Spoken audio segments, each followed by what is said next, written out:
ากเผลอบอกออกมาไม่อายว่ารักคงคายถึงอายพี่ชายก็ยอมไม่อาจยับยั้งหัวใจได้โดยละมอมถึงอายแค่ไหนก็ยอมว่าพี่รักนางหลุดปากเผลอบอกออกมาว่ารักสุดจะอายนักรักพี่หน่อยเอวบางอย่าทำเหมือนเฉยน้องเอ๋ยเห็นใจพี่บ้างอย่าเกลียดพี่เลยน้องนางเปิดทางให้พี่สักคนน้องสวยจนอดรักไม่ไหวสินสอดเท่าไรบอกได้ไหมหน้ามนอย่าเรียกแพงไปเห็นใจคนยากคนจนปีนี้นาพี่ขาดฝนผลิตผลไม่ดีเท่าไร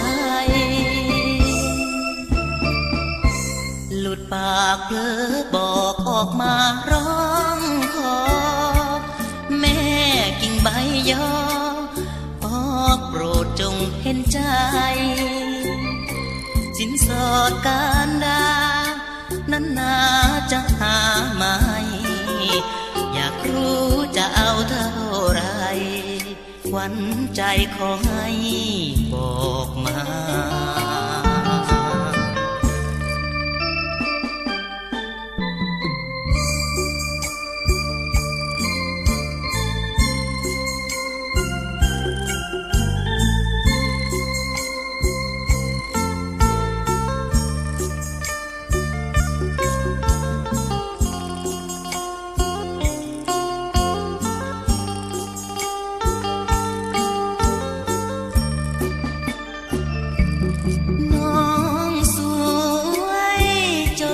อดรักไม่ไหวสินสอดเท่าไรบอกได้ไหมหน้ามน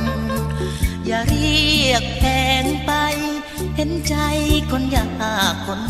จนปีนี้นาพี่ขาดฝนผลิตผลไม่ดีเท่าไรหลุดปากเผลอบอกออกมาร้องขอแม่กิ่งใบยอ